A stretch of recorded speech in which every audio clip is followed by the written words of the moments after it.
Nous avons la chance aujourd'hui de recevoir Madame Laura Rosenbaum qui va nous parler d'un sujet qu'elle développe fréquemment dans des instances très importantes. Par exemple, ça va être, je ne sais plus où, à Bruxelles, dans quelle instance, je ne sais pas si c'est l'université ou... Université libre de Bruxelles. Voilà. Et Madame Rosenbaum travaille sur l'architecture, mais non pas tant sur la construction que sur les conditions d'exercice de cette profession, et elle a pu mettre en place une typologie qui permet de comprendre un peu l'extrême variété des manières d'exercer la profession d'architecte. Donc nous allons d'abord la remercier de venir avec nous aujourd'hui, de nous parler de tout ça, et puis lui demander un peu dans quel cadre elle a fait son travail de thèse, avant d'entrer vraiment sur son sujet, sa méthodologie, ses joies, ses plaisirs, etc.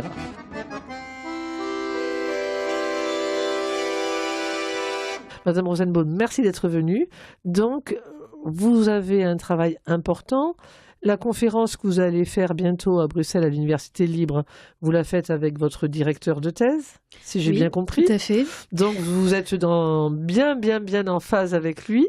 Alors, c'est quoi le laboratoire ou la structure dans laquelle vous avez travaillé ?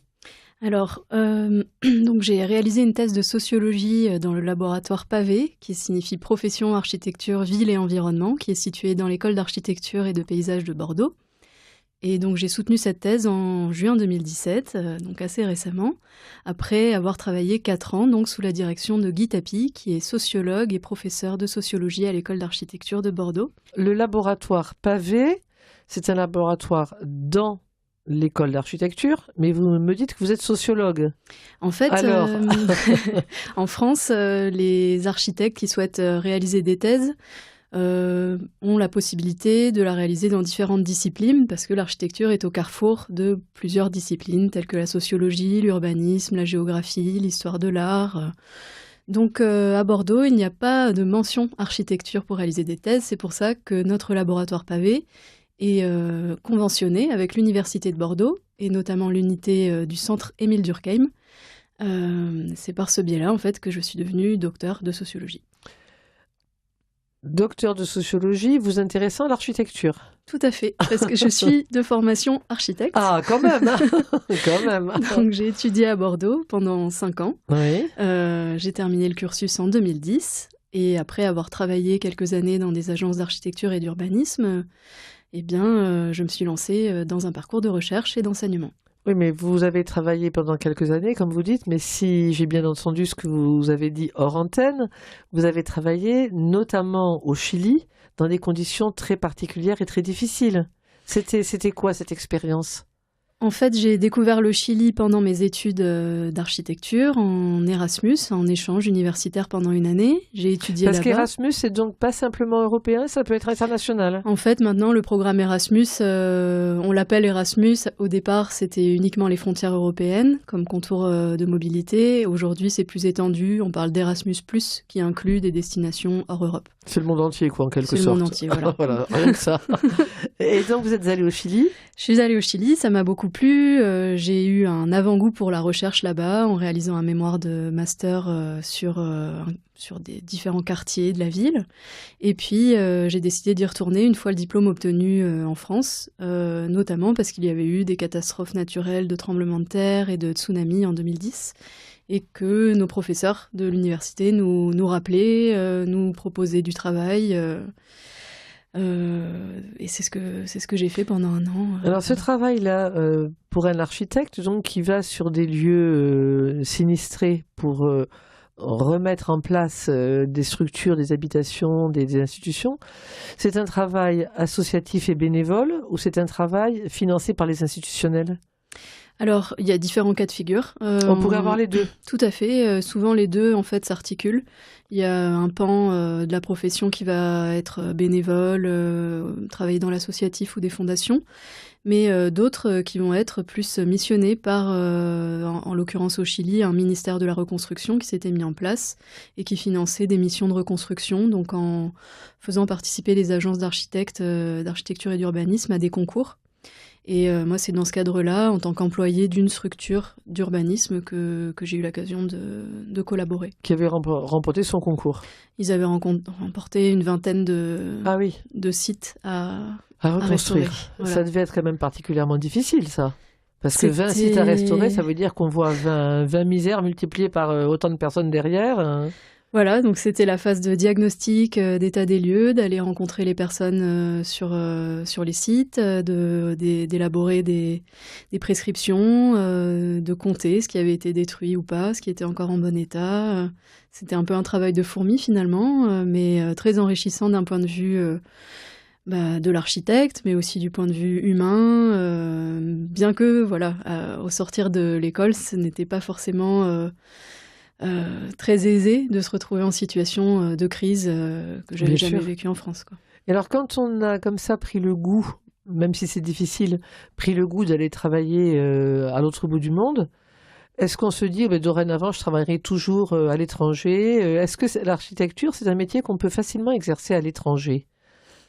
Parce que quand même, au Chili, je veux bien, il fallait tout reconstruire, d'accord, mais les gens, ils ont des modes de vie qui ne sont pas les vôtres. Comment vous savez leur mode de vie?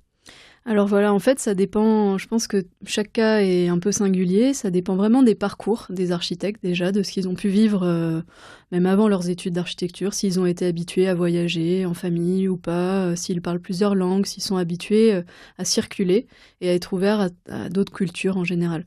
Après, non, ce n'est pas du tout aisé. En tant qu'architecte, on est formé à une réglementation fortement nationale, avec des lois appliquées sur le territoire français qui n'ont pas de lien nécessairement avec les autres marchés. Donc il faut réapprendre en quelque sorte le métier, et c'est pour ça qu'en ayant vécu l'Erasmus, ça m'avait déjà un peu initié au contexte professionnel chilien, et c'est pour ça que je suis retournée là et pas dans un autre pays par exemple. Et après votre expérience au Chili, vous avez fait votre travail là-bas, vous avez continué à travailler, j'imagine, pour l'agence dans laquelle vous étiez, ou vous avez changé d'agence? Et vous êtes parti sur quel type de travail? Vous avez repris un travail d'architecture, disons, moins dramatique, ou bien est-ce que vous vous êtes dit, allez, maintenant c'est bon, j'essaie de réfléchir à tout ce que j'ai fait et je me lance dans une thèse? En fait, en rentrant en France, j'ai passé ce qu'on appelle l'habilitation à la maîtrise d'œuvre en nom propre. C'est En fait, le cursus des architectes, c'est 5 ans, établi sur le modèle LMD, licence, master, doctorat. Sauf que le modèle LMD, on le voit pas, il n'est pas écrit dans les universités. Il est un peu à part. L'école d'architecture, elle ne dépend pas de l'université de Bordeaux, non, je sais pas quoi. Les écoles d'architecture sont des écoles, des grandes écoles nationales supérieures, écoles publiques. Il y en a 20 en France. Et elles sont hors université, mais pour autant, elles sont alignées maintenant au rythme Erasmus, LMD, licence, maîtrise, de manière master, justement à pouvoir élaborer ces mobilités avec nos partenaires. Mais ces 5 ans ne suffisent pas pour être architecte? Alors, ces 5 ans suffisent pour obtenir l'équivalent du master, donc un grade d'architecte qui va permettre aux étudiants, enfin aux diplômés, d'être salariés d'agence. Mais ça ne suffit pas pour s'installer à son compte, signer ses propres plans, s'assurer en son nom. Pour ça, il faut passer une année, disons 9 mois, je crois, de cours par la voie... en fait, il faut qu'il y ait une convention avec une agence d'architecture, l'école d'architecture, et un directeur de projet professionnel. C'est un peu comme un super apprentissage à ce moment-là, in fine. Vous dépendez d'une agence, mais vous êtes accompagné par l'école. Voilà. Et au bout du compte, vous avez, j'imagine, un examen, une épreuve. Voilà, en fait, c'est chaque mois, il y a une semaine de cours à l'école. Oui. Chaque fin de semaine, il y a des examens. Et à la fin de l'année, il y a un mémoire professionnel à rendre avec un oral, l'ordre des architectes qui examine notre dossier, et après qui délibère avec les professeurs si on est apte ou non à ouvrir notre agence. Donc là, il ne s'agit pas de juger la pertinence architecturale, mais plutôt la capacité à devenir entrepreneur.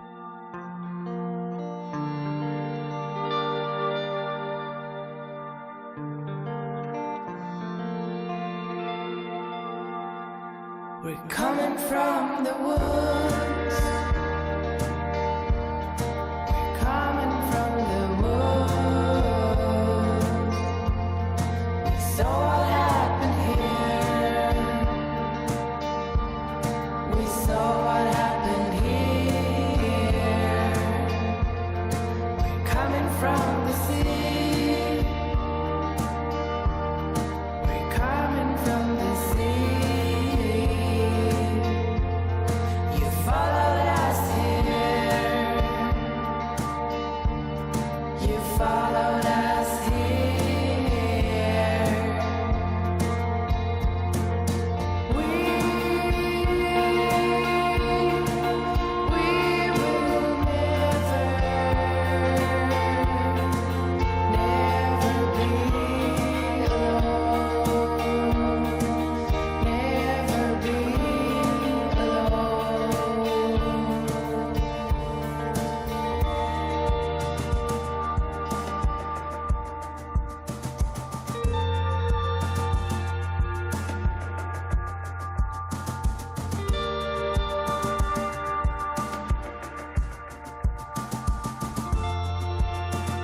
coming from the sky.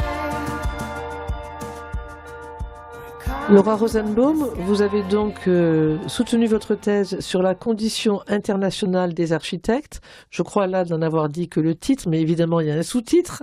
Alors quel est-il ce sous-titre ? Le sous-titre, c'est Le monde en référence, représentation, pratique et parcours. Le monde en référence, rien que ça, et représentation, pratiques et parcours. J'imagine que vous avez dû avoir énormément de travail pour honorer ce titre. Mais comment, alors que vous venez de nous dire que vous aviez passé, je ne sais pas si vous dire concours, cette épreuve en tout cas, d'être reconnu capable par vos pairs d'être architecte et d'être donc maître d'œuvre, comment, en venant d'obtenir ça, vous décidez quand même de continuer la recherche. Qui c'est qui s'est mis là-dedans pour que ça marche comme ça ? Un petit peu mon ancien professeur de sociologie, donc Guy Tapi. Et puis en parallèle, j'avais toujours ces questionnements en fait sur l'internationalisation, sur l'expérience que j'avais vécue, mais aussi beaucoup de mes camarades ont pu vivre pendant les études. Donc j'essayais de comparer ce que les uns et les autres faisaient. Et puis j'allais interroger comme ça de manière spontanée des gens à la région, au département, qui organisaient des coopérations entre l'État français et d'autres localités pour essayer de comprendre comment s'organisaient les échanges dans le milieu de l'architecture ou de l'urbanisme entre les différents pays. Et alors vous avez compris qu'il y avait donc, vous nous l'avez dit, des personnes qui pouvaient partir en tant qu'architectes dans de la reconstruction des sinistres, un peu de l'humanitaire. Vous venez de nous dire que vous aviez des co-étudiants ou des co-collègues, on va dire, même si ce n'était pas vraiment professionnel, qui étaient partis dans la coopération. Vous parlez des régions, donc est-ce qu'on peut parler aussi de possibilités de partir à l'étranger comme ça, avec de la coopération décentralisée ? Qu'est-ce qu'on peut avoir comme... à part d'être un immense grand nom, et là on est appelé au vu de son nom, mais ça c'est pas quand on a 30 ans, c'est après. Voilà, exactement. En fait, c'est un peu le cœur de ma thèse, c'est d'avoir essayé de montrer un panorama de ce qui peut se faire en tant que diplômé en architecture. Une fois qu'on a ce sésame, ce diplôme, comment on peut envisager d'internationaliser ces pratiques ? Et souvent, dans les recherches, ce qui est montré en priorité, ce sont les icônes ou ce sont des entreprises, les entrepreneurs. Mais après, on ne parle pas forcément très souvent d'autres groupes que j'ai pu révéler au fil des Alors, enquêtes. vous partez donc à la recherche de la compréhension de comment les architectes vivent l'internationalisation, on pourrait dire la mondialisation peut-être, parce que ça doit être un peu la même chose. Enfin, du point de vue qui nous concerne, c'est-à-dire que de fait, les architectes, pour travailler dans un monde mondialisé, sont obligés de passer par l'international. Exactement. Voilà, donc vous partez de ce constat. Vous partez un peu au feeling parce que vous avez rencontré de vos collègues donc, qui étaient ou en coopération ou en humanitaire. Et c'est quoi les autres catégories ? Donc, à part les icônes. Bon, les icônes, on a vu, c'est les grands noms. Il y en a une dizaine, j'imagine, dans le monde. Voilà, allez, on les laisse. Les grands noms, voilà. Les icônes sont vraiment les références pour les autres. Vous en avez une ou deux références, vous ? C'est qui les vôtres ? Oui, moi j'aime bien Paul Andreu, par exemple, voilà, qui est un grand nom de l'architecture, qui est en fin de carrière à présent, mais qui a une très grande sensibilité. C'est poète, sa plus belle œuvre pour vous ? Oh je pense l'Opéra national à Pékin. Oui. Bon, c'est pas grave si vous n'avez pas toutes les œuvres qu'il a faites. Hein. Oui, non. Après, c'est plus la manière dont il s'exprime sur l'architecture et il fait des films, il fait beaucoup de dessins, de poésie. Donc voilà, c'est son ça côté qui est aussi, sensible qui est assez tout ce qu'il attirant. développe autour qui vous intéresse particulièrement. Voilà. Mais en fait, ces stars, quand on interroge les autres, c'est vraiment le baromètre de la profession. Soit ils les admirent, soit ils se positionnent contre. Donc elles sont intéressantes à analyser comme référent. Oui. Mais en tant que tel, ça n'a pas été l'objet principal de mes recherches. Et puis, je sais pas dit ce que ça peut faire un groupe d'études. Donc, vous avez, vous, trouvé d'autres... Alors, voilà. Donc, en tout, d'autres il distinctions. serait 5. Il y a un groupe que j'ai appelé Alter Architecte. Donc là, il s'agit plutôt de théoriciens, de journalistes, de critiques de l'architecture, mais aussi de praticiens installés en libéral, qui se positionnent contre le côté corporatiste, un peu ancien, un peu poussiéreux, quoi, de la profession, qui est... C'est vous qui le dites, hein? Ouais, c'est eux qui Il le peut y disent. avoir un côté poussiéreux. C'est souvent eux qui l'affirment. D'accord. Bon, ça peut être par exemple des 68 arts, des gens qui sont engagés pour faire de l'architecture autrement. Autrement altères, que quoi, d'accord. voilà, les altères. Ensuite, il y a un groupe qui s'appelle donc les humanitaires, qu'on a un petit peu abordé ensemble. Oui, Donc, mais à part les catastrophes naturelles, ils interviennent quand, les humanitaires? Donc, en fait, eux, ils se sont structurés un peu à la suite des médecins, après la guerre au Biafra en 70. Quand Médecins sans frontières s'est créé, Architectes sans frontières a pris la suite. Et puis, donc il y a différents types de structures, hein. On a des organisations internationales, type Comité international de la Croix-Rouge, qui là sont mandatées par les États pour agir. Et puis, il y a d'autres plus petites structures qui sont là, des associations ou des fondations nationales, qui agissent sur leurs fonds propres, par des mécénats, et qui décident quand agir, et souvent dans des conditions plus de développement et de solidarité que dans l'urgence et les guerres. Donc, un jeune architecte qui a envie d'aller faire un peu comme ça de développement solidaire, il va aussi bien être employé par la Croix-Rouge ou par une petite association, et peut-être qu'il y aura, je sais pas, un hôpital à construire ou une école à rebâtir, ou c'est quoi Alors, qu'il va faire? un jeune diplômé sera plus vraisemblablement employé par une association ou une fondation que par la Croix-Rouge. Oui. En fait, la Croix-Rouge recrute plutôt des profils d'architectes ingénieurs, voilà, très orientés sur la technique, parce que c'est des conditions de travail qui requièrent une certaine expérience, à peu près 10 ans d'expérience. Ah oui, oui. Tandis que les fondations et associations un peu moins structurées, mais je le dis pas dans le sens négatif, hein, c'est parce que tout ça s'articule sur les terrains, ils travaillent aussi ensemble. Là, il y aura plus de place pour les jeunes diplômés. On a donc pour le moment 2 grands groupes, plus les icônes. On va faire une petite pause et on va passer après à vos autres groupes. Et puis surtout, vous nous direz D'accord. comment vous avez travaillé. Parce que c'est vraiment très intéressant, je crois, pour notre auditeur.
Laura Rosenbaum, vous avez la gentillesse de venir dans nos studios pour parler de votre travail sur les différentes manières d'exercer son métier d'architecte dans un monde globalisé.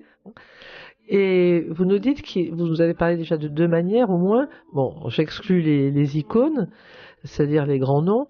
Vous dites qu'il y a l'humanitaire, vous dites qu'il y a les alter-architectes, c'est-à-dire qu'on est déjà très loin de l'image habituelle d'un architecte dans son cabinet libéral, qui a pignon sur rue à Bordeaux ou à Toulouse, hein. Voilà, c'est une toute autre manière d'interpréter le métier d'architecte. Quels sont les autres modèles encore que vous avez pu identifier? Alors le troisième groupe s'intitule Institutionnel, et là il s'agit plutôt d'architectes qui ont ensuite été formés au patrimoine ou à l'urbanisme, notamment à l'école de Chaillot, dans laquelle j'ai pu passer une année à observer les Vous avez été projets. étudiante? Alors j'ai pas été étudiante, mais en tant que thésarde, en tant que doctorante, Vous avez été je me suis acceptée? infiltrée, on va dire, progressivement dans ce monde de l'école de Chaillot, en rencontrant d'abord des personnels administratifs qui s'occupaient des relations internationales de l'école, qui m'ont accepté en fait à venir participer à certains TD en tant qu'observante de leurs échanges. Et en fait, Chaillot, l'intérêt de cette école, c'est que depuis les années 80, ils ont structuré un très grand nombre de partenariats en Europe, en Afrique du Nord, au Moyen-Orient, aux États-Unis et aussi en Asie, beaucoup en Chine. Donc j'ai pu observer ces allers-retours des architectes qui se spécialisaient au patrimoine dans ces différentes Mais localités. au patrimoine avec un X à eau et un S à patrimoine, parce Tout à que fait. si vous parlez aussi bien de la Chine que du Maghreb, c'est pas du tout les mêmes architectures. Donc, dans ces métiers d'architecte, on peut aussi devenir en quelque sorte un expert Exactement. pour continuer de transmettre une culture propre. Voilà, surtout qu'en fait, l'histoire de France fait que eh bien, nos institutions sont assez reconnues dans le champ du patrimoine. Et donc, l'école de Chaillot eh bien, rayonne dans le monde, est appelée par différentes universités, par des institutions à former leur personnel sur les questions du patrimoine, de la rénovation, de la reconstruction, des techniques, et ce, Ok. dans de nombreuses localités. Ça, Ouais. c'est une information très intéressante, mais on n'est pas à bout de nos modes d'exercer le métier d'architecte. Alors, Et non. Donc, le les quatrième autres, le groupe, quatrième. il s'appelle Entrepreneur, et donc là, c'est ce qu'on a plus l'habitude de rencontrer, hein, c'est en fait des agences de personnes inscrites à l'ordre, qui sont souvent installées sur le territoire français, et qui disposent aussi de filiales dans différents pays, en Russie, en Asie, dans le Moyen-Orient. Mais donc ça peut être des personnes comme ça, ou alors des architectes qui ne sont pas installés en France, mais qui ont eu le diplôme en France et qui sont partis s'expatrier dans une agence française ou dans une agence étrangère sur d'autres territoires. Est-ce qu'il y a encore des catégories? Ou est-ce qu'on a fait le tour? On a fait le tour, le dernier groupe Mais étant alors, les icônes. Voilà. Mais alors, avec nos 5 groupes d'architectes, j'entends bien que c'est très intéressant de voir les différentes typologies, mais comment vous avez fait, vous, dans votre thèse, pour avancer ce que vous dites et valider? Parce que, bon, vous l'avez sans doute un petit peu vu comme ça, mais après, il a fallu le valider. Comment vous avez fait? Alors, la construction des groupes s'est faite de manière inductive. Voilà, au début, il y en avait 3 ou 4, ça a évolué vers 5 progressivement. Les intitulés ont fait que varier selon les interviews que j'ai pu réaliser. Donc, Vous avez réalisé beaucoup d'interviews?